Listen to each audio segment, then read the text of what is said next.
शनिदेव का नाम तो हर व्यक्ति ने सुना ही होगा। शनि के नाम से ही हर व्यक्ति डरने लगता है। शनि की दशा एक बार शुरू हो जाए तो 7.5 साल बाद ही पीछा छोड़ती है।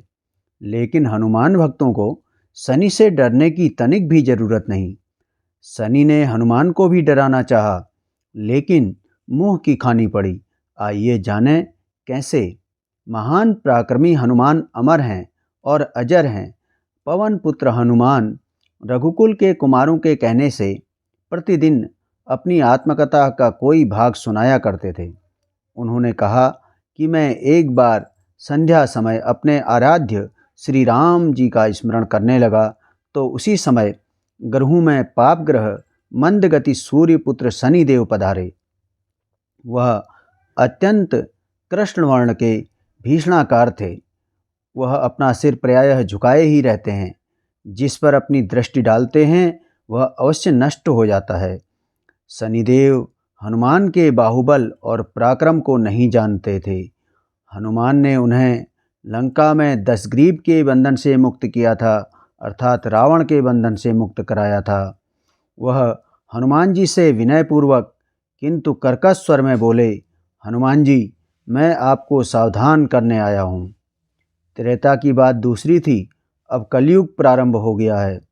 भगवान वासुदेव ने जिस क्षण अपनी अवतार लीला का समापन किया, उसी क्षण से पृथ्वी पर कली का प्रभुत्व हो गया। यह कलयुग है। इस युग में आपका शरीर दुर्बल और मेरा बहुत बलिष्ठ हो गया है। अब आप मेरी 7.5 के प्रभावी हो गए हो और आप पर मेरी 7.5 की दशा का प्रभाव हो गया है। मैं आपके शरीर पर आ रहा हूँ। शनिदेव को इस बात का तनिक भी ज्ञान नहीं था कि रघुनाथ के चरणाश्रितों पर काल का प्रभाव नहीं होता, अर्थात समय का प्रभाव नहीं होता। करुणा निधान जिनके हृदय में एक क्षण को भी आ जाते हैं, काल की कला वहाँ सर्वथा निष्प्रभावी हो जाती है। प्रारब्ध के विधान एवं अन्य बातें वहाँ पर प्रभुत्वहीन हो जाती हैं। सर्वसमर्थ पर ब्रह्म के सेवकों का नियंत्रण, संचालन, पोषण प्रभु ही करते हैं। उनके सेवकों की ओर दृष्टि उठाने का साहस कोई सुर असुर करे तो स्वयं अनिष्ट का भाजन होता है। शनिदेव के अग्रज यमराज भी प्रभु के भक्त की ओर देखने का साहस नहीं कर पाते। हनुमान जी ने शनिदेव को समझाने का प्रयत्न किया कि आप कहीं अन्यत्र चले जाएं। ग्रहों का प्रभाव पृथ्वी के मरणशील प्राणियों पर ही पड़ता है। मुझे अपने आराध्य का स्मरण करने दें।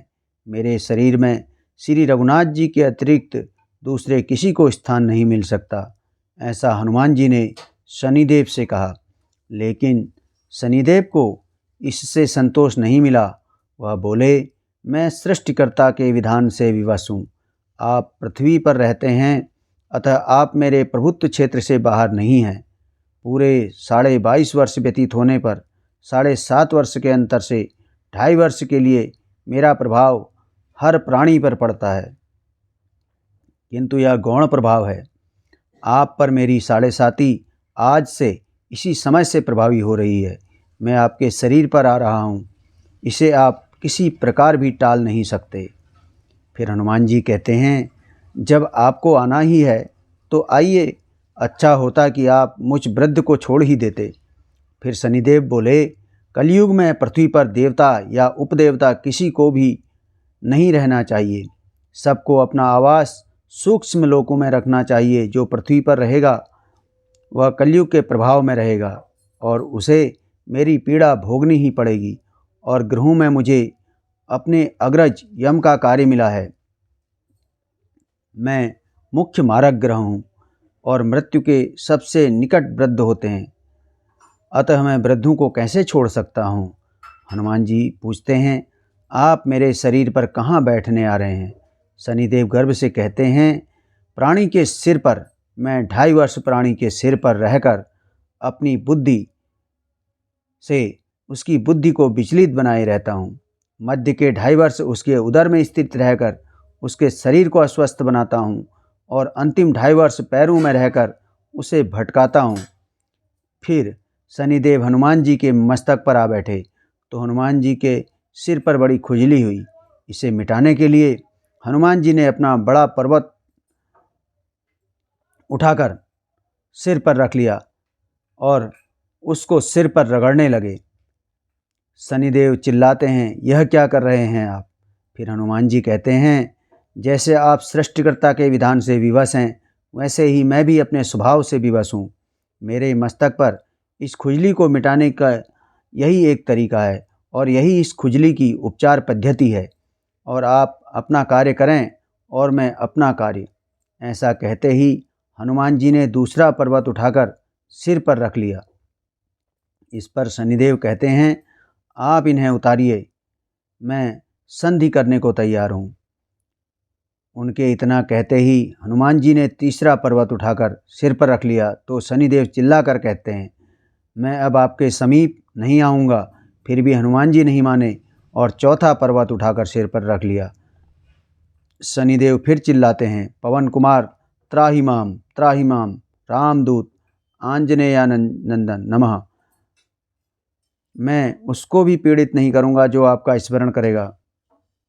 मुझे उतर जाने का अवसर दें। हनुमान जी कहते हैं, बहुत शीघ्रता से उतरिए, अभी तो 5वां पर्वत शिखर बाकी है, अन्यथा मैं इस पर 5वां शिखर भी रख दूंगा। और इतने में ही शनि मेरे पैरों में गिर गए। ऐसा हनुमान जी अपनी कथा में बताते हैं और कहा, मैं सदैव आपके दिए वचनों को स्मरण रखूंगा।